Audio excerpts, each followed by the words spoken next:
Frères et sœurs, de quoi parlait-on, sur quoi prêchait-on avant que Jésus vienne la première fois? Quand il est né à Bethléem, peu de temps avant, sur quoi prêchait-on? On prêchait sur la délivrance que Dieu allait accomplir en Israël. On attendait la venue de Jésus. Et Anne, dans le temple, et Siméon et d'autres attendaient la venue de Jésus. C'était centré sur ce point de rencontre. Eh bien, ce matin, c'est ce que j'aimerais faire pour la deuxième venue de Jésus. Je vais vous inviter à ouvrir la Bible dans la première épître de Paul aux Thessaloniciens, au chapitre 4 et au verset 14. Première épître de Paul aux Thessaloniciens.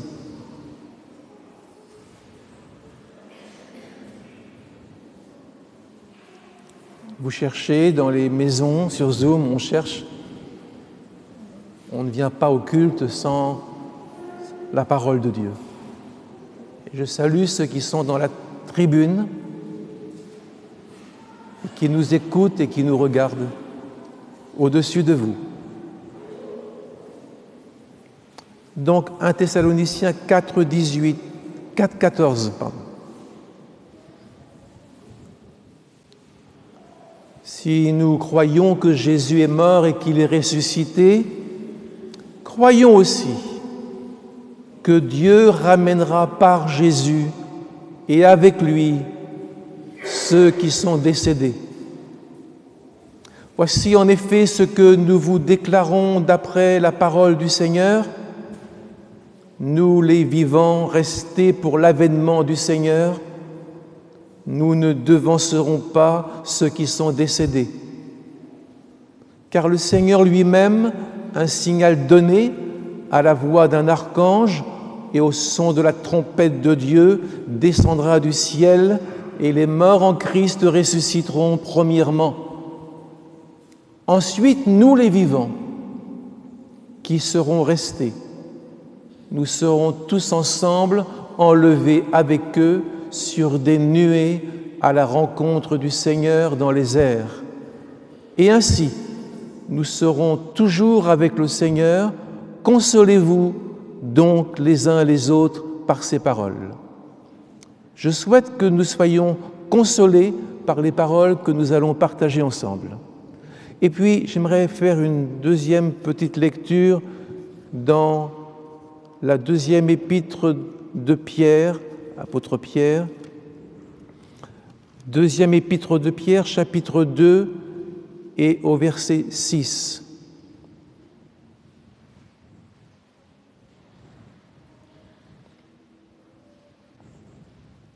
Il a condamné à la destruction et réduit en cendres les villes de Sodome et Gomorrhe,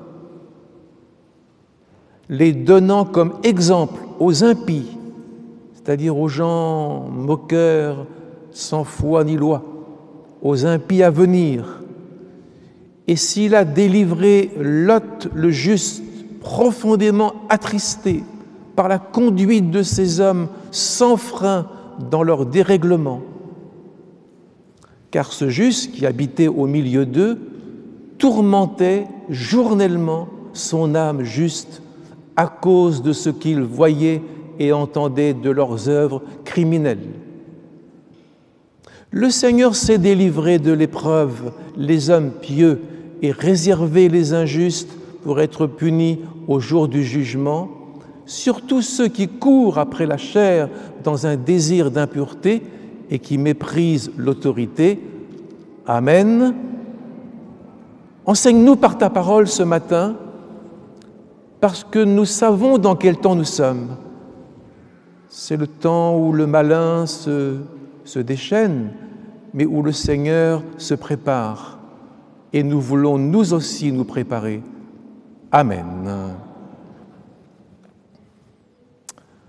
Frères et sœurs, nous préparons la rencontre avec le Seigneur. ne va pas rester sur la terre 40 000 ans. Si nous avons cru, c'est pour être avec lui. Je ne dis pas demain, mais un jour ou l'autre, nous serons avec le Seigneur et nous nous consolons par ses paroles. Nous préparons le départ. Ce n'est pas un départ naturel, comme le départ des canards. À un certain moment, ils ont une petite horloge dans la tête et ils se disent « c'est l'heure, nous partons ». Et les canards s'envolent, c'est beau. Là, c'est Dieu qui va nous élever. C'est Dieu qui va nous faire partir vers sa maison là-haut. C'est un départ que Dieu va décider. Et ce départ sera pour ceux qui appartiennent au Christ. C'est comme limaille de fer attirée par l'aimant. Plus la limaille est proche de l'aimant, plus elle s'en va. Elle colle à l'aimant.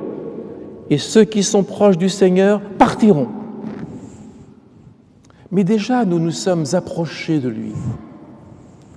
Déjà, chaque jour, nous nous approchons, purifiés par le sang de Jésus. Nous sommes de plus en plus prêts à partir. Je prends un peu l'exemple de Lot. Vous connaissez bien Lot, le neveu d'Abraham, qui a fait dans sa vie des bêtises, malgré qu'il avait une autorité spirituelle qui le dirigeait, c'était Abraham. Il est parti habiter dans la pire région du monde, Sodome et Gomorrhe, connue du monde entier. Et puis à un moment donné, le Seigneur l'aimait, bien sûr, et il a voulu le faire partir aussi, comme le canard. Il l'a appelé à partir, mais il était comme l'oiseau dans le mazout. Vous savez, on a vu des marées noires et l'oiseau qui ne peut plus décoller, qui ne peut plus s'envoler. Il était comme l'oiseau, impossible de redécoller. Pourquoi ? Il s'est formé dans la vie de Lot des attaches, des sentiments, des liens avec Sodome et Gomorrhe,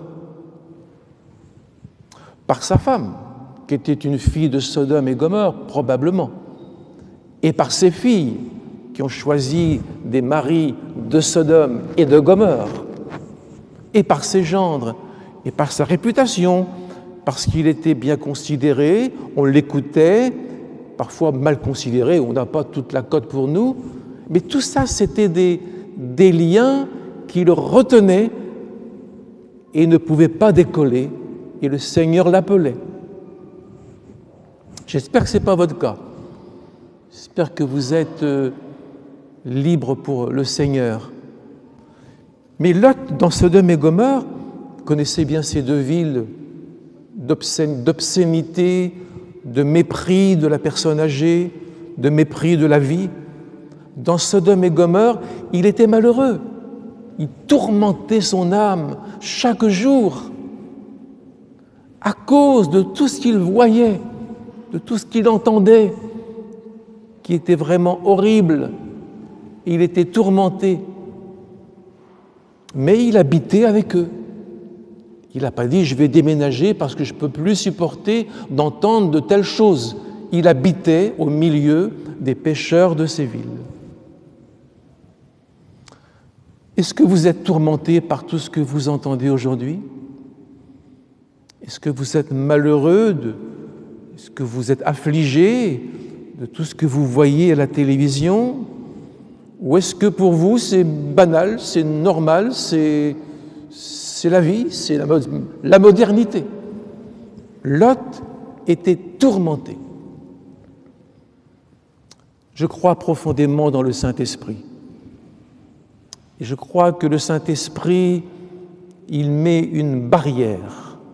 Il nous sanctifie. Sanctifier, ça veut dire mettre à part, séparer. Il met une barrière, un mur entre le monde et nous, pour que le monde ne nous avale pas, ne nous submerge pas, ne nous détruise pas dans nos pensées, notre vie chrétienne. Le Saint-Esprit sanctifie. mais à part. Il y aura un départ pour Lot, vous savez, je vous dis d'avance. Mais il faudra que le Seigneur lui-même et des anges viennent chercher Lot pour le tirer et le sauver comme au travers du feu. Il y a peut-être parmi nous des frères et sœurs qui ne pensent pas à tout ça et qui seront probablement sauvés comme au travers du feu. De justesse. Ça passe, mais c'était juste.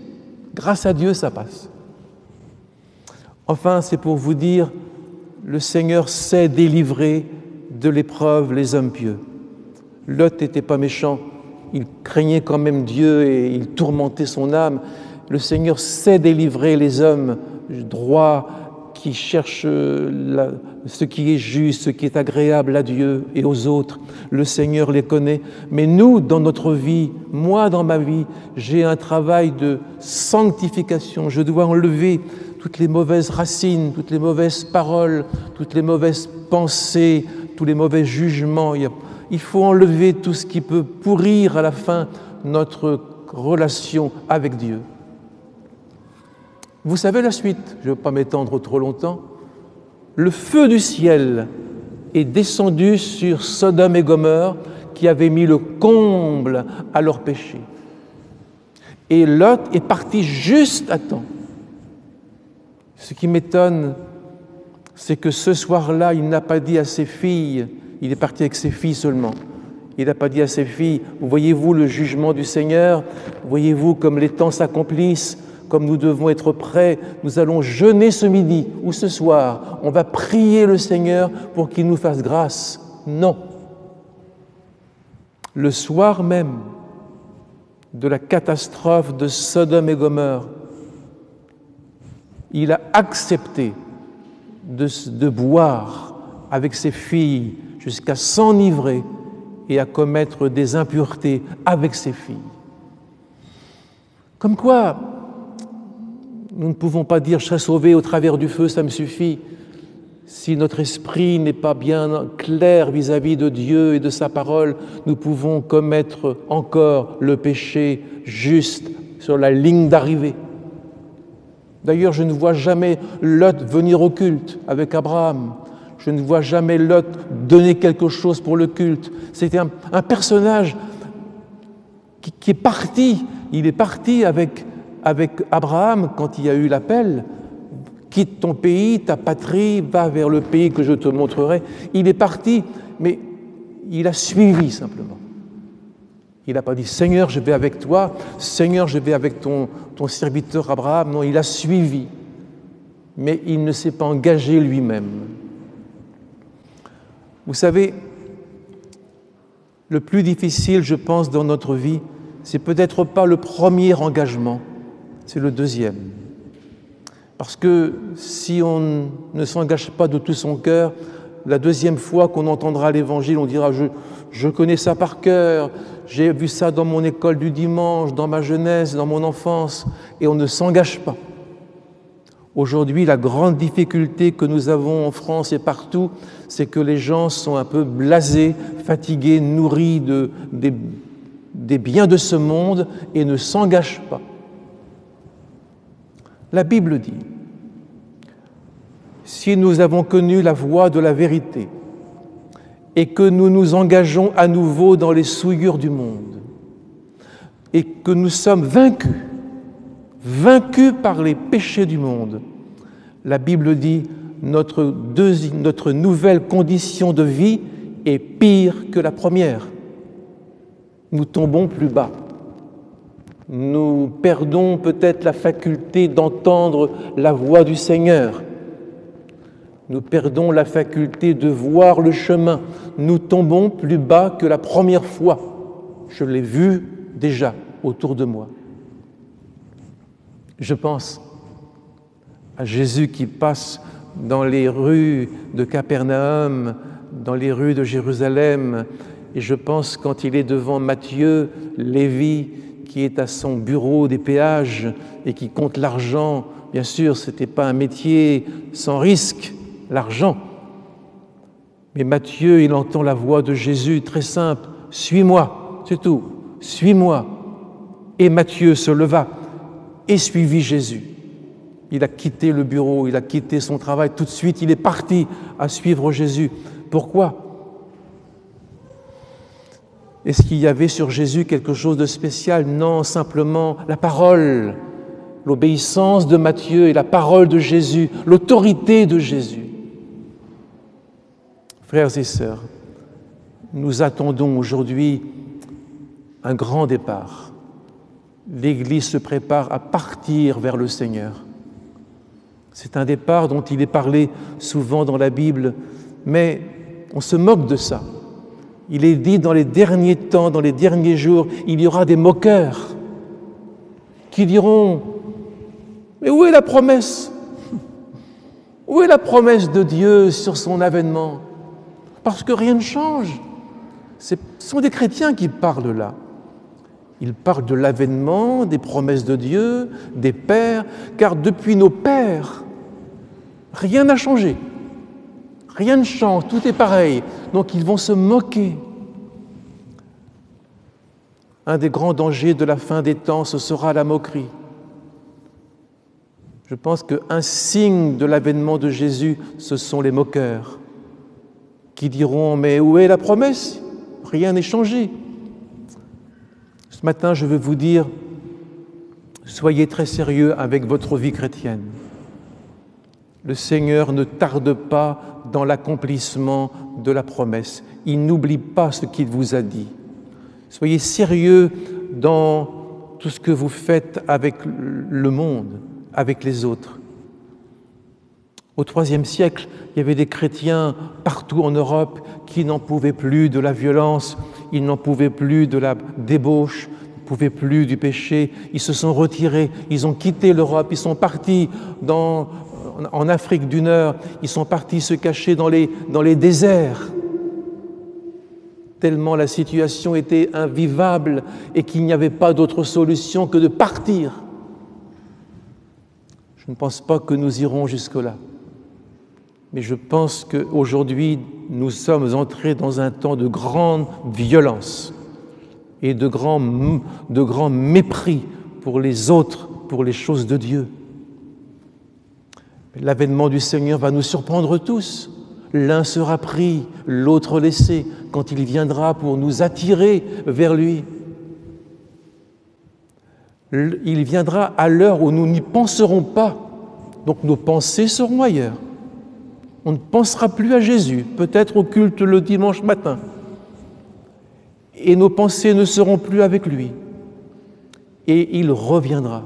Alors, il y aura des pleurs et des grincements de dents. Je vous dis ça pour vous éveiller. Je veux éveiller votre foi, votre engagement de baptême, votre engagement pour l'Église. Il y aura des pleurs, c'est-à-dire des regrets. C'est quoi l'enfer ? Je ne vois pas l'enfer avec des flammes comme on entend. Pour moi, ce sont des regrets, des remords loin de Dieu. On dira, pourquoi je n'ai pas fait ça? Pourquoi je n'ai pas répondu? Pourquoi j'ai laissé le temps passer? Pourquoi j'ai manqué ma vie? Le rendez-vous avec Dieu. Continuez, frères et sœurs, de labourer votre vie chrétienne, de semer l'Évangile en vous. Continuez de semer avec patience. Le Seigneur est à la porte, dit l'apôtre. Le Seigneur est à la porte. Autrefois, il y a à peu près 100 ans, on labourait, bien sûr, en France et partout. Et parfois, dans les sillons, surtout dans le nord de la France et dans l'est de la France, dans les sillons, il y avait des obus qui n'étaient pas désamorcés à cause de la Grande Guerre de 1914.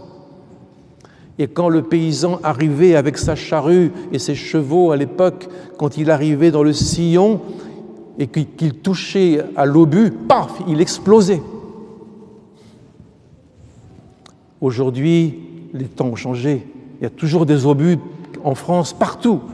Mais les temps ont changé quand même. Mais nous travaillons dans le péril d'une crise sanitaire qui peut exploser, dans le péril d'une crise politique qui peut exploser, dans le péril d'une crise économique, dans le péril de l'endormissement des chrétiens et des églises. L'Église n'a plus la même sécurité. On est dans un monde qui bouge, explosif, dangereux. Le brouillard est beaucoup plus épais qu'autrefois sur la mêlée humaine. On se rend compte que même nos esprits, avec le Covid, nos esprits ont été beaucoup plus lents, beaucoup plus retardés. On a du mal à émerger, à être joyeux, spontané, fort. On a du mal à donner, à se donner. Jésus disait, trouverai-je la foi sur la terre quand le Fils de l'homme reviendra? Alors, je vous encourage, mes frères, mes sœurs, à chercher le Seigneur. Cherchez et vous trouverez. Frappez et l'on vous... Ce sont les paroles, des promesses. Demandez et l'on vous donnera.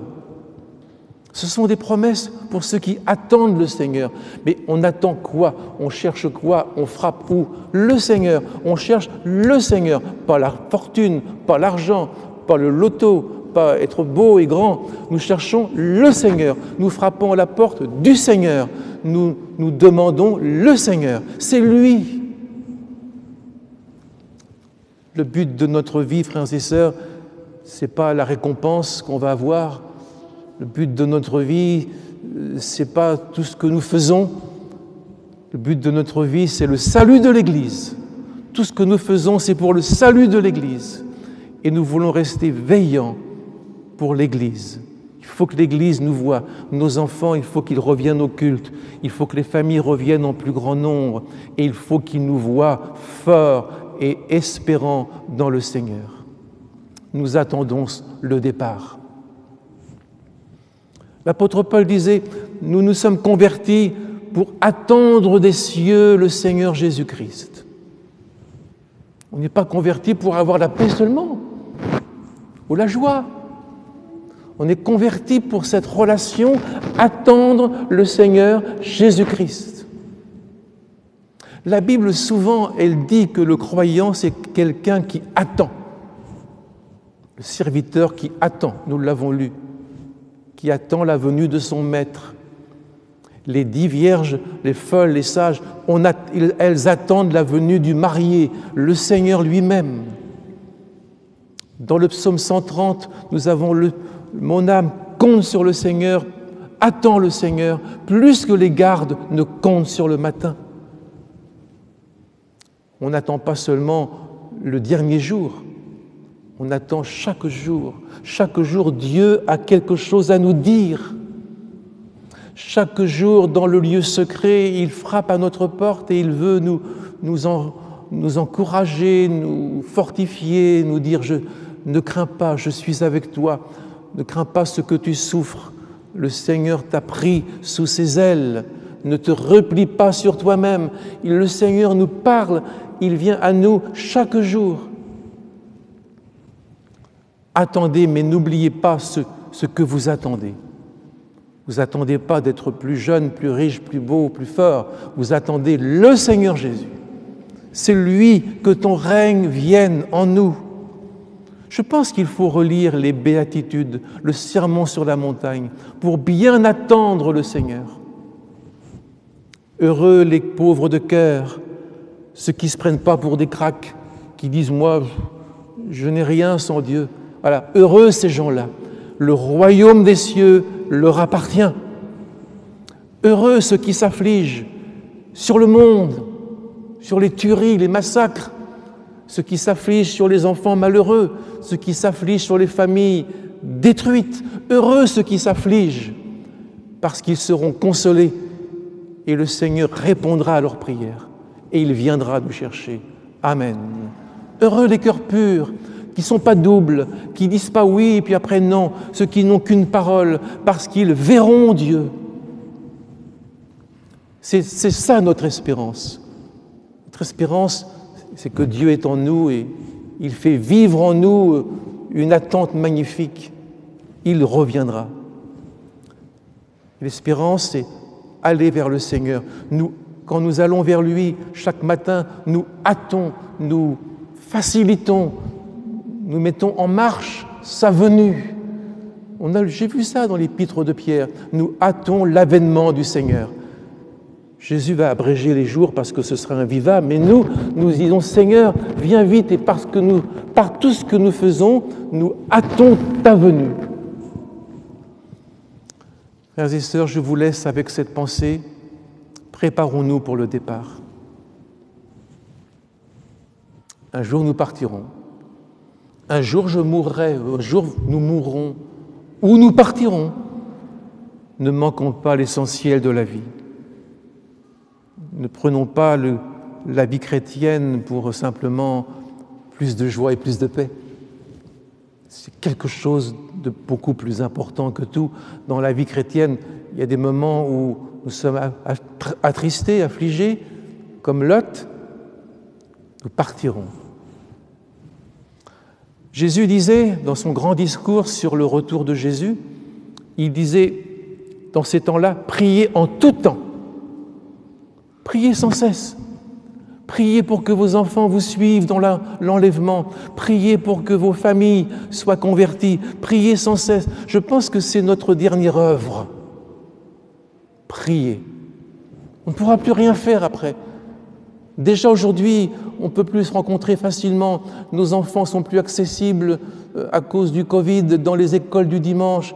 Aujourd'hui, on ne peut plus évangéliser dans les maisons, partout. On ne peut plus. Il y a eu un arrêt, un frein. Il y a quelque chose qui nous a arrêtés, mais qui n'est pas contre nous particulièrement, mais nous le prenons quand même comme un empêchement sérieux. Il ne reste qu'une chose. Priez en tout temps. Soyez aux aguets. Je me suis demandé hier, en préparant cette prédication, ma prière est-elle vraiment utile? Puisque Dieu est au ciel et il fait ce qu'il veut, dit la Bible. Je pense que Dieu a besoin de nos prières, parce qu'il veut, dans les derniers temps, nous faire connaître ce qu'il est. Il ne veut pas agir devant des enfants endormis, devant des chrétiens qui ne donnent rien, qui ne se donnent pas et qui ne viennent pas. Il veut agir et nous rendre conscients. Alors, priez pour être conscients. Je me ferai connaître à vous.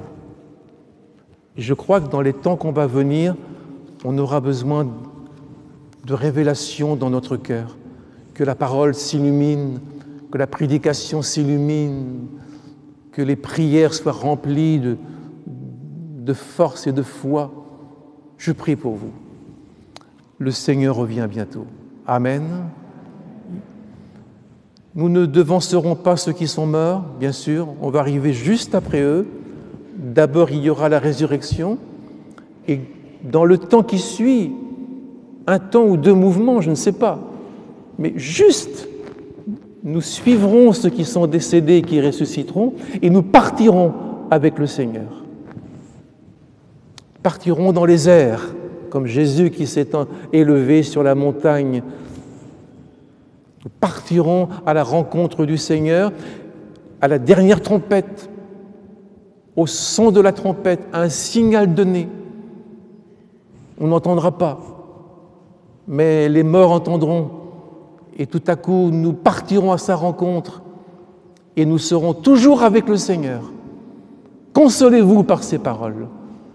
Nous serons avec le Seigneur.